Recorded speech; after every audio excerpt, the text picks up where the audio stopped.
Thank you very much, Mr. Speaker and Honorable Senators. My name is George Gitonga Murugara, Member of Parliament, National Assembly, and the Chairperson of the Justice and Legal Affairs, and I'm here to represent the National Assembly with my colleagues.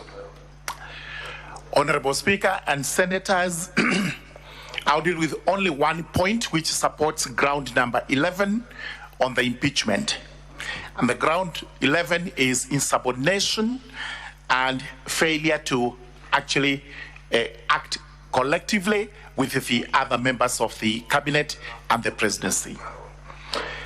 There was an argument that was raised that some of the alleged misconduct on the part of the deputy president were actually committed when he was not the deputy president and therefore do not apply to the proceedings before this House. Reference is made to Article 151B of the Constitution, which provides that the ground for impeachment would only be serious consideration of serious reasons to believe that an offense has been committed. There is no time limit that is set, because once there are reasons to believe that an offense has been committed, then that stretches back to whatever time that offense would have been committed. This is to say, if in the pendency of the life of the presidency or the deputy president, it is discovered that before you assume the office, you committed an offense, that forms a ground for impeachment. This leads me to the next argument, which are the admissions that the deputy president actually made before the House. Clearly, he admitted that the issue of shareholding in Kenya was live and he was part and parcel of it. Therefore, Kenyans were shareholders.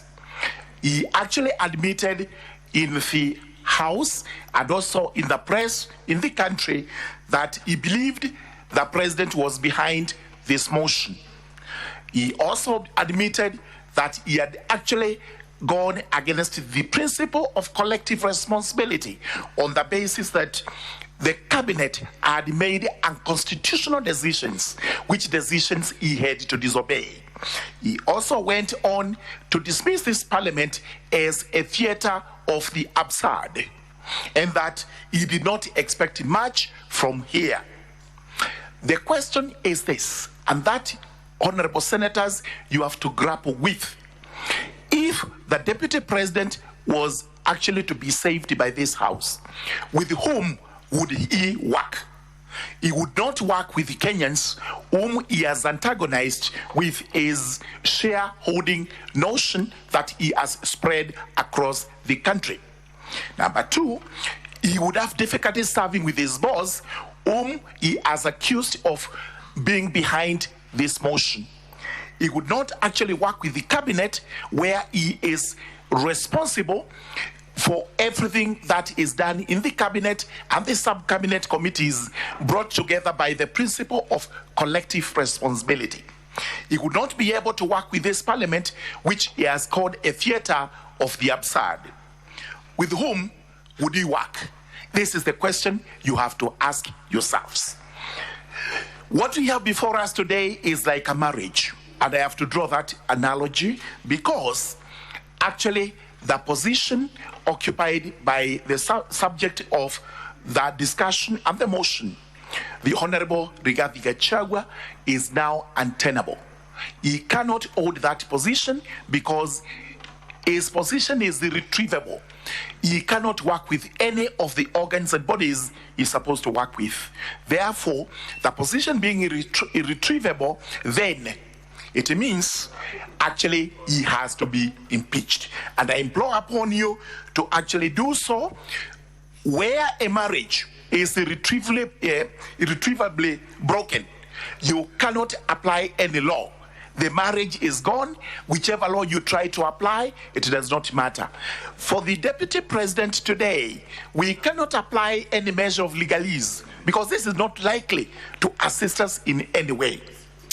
The position remains, this is a political process, these political offices they are holding, and therefore they are irretrievably broken.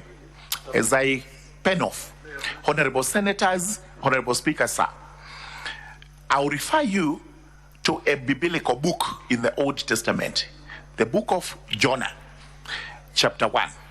And when the senators retire, they can actually look at that, the entire chapter. What happened here when Jonah disobeyed the command from his superior, and that was the deity? He actually had to flee. And when he fled, he took a ship to a different city, not where he had been commanded to go.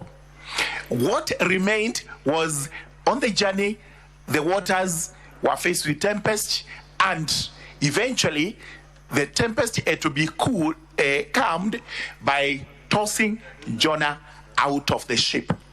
The ship here is actually the presidency.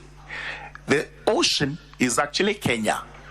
Jonah is the insubordinate deputy president who actually cannot work with the entire government and the country, and whose position today, as he holds, is untenable.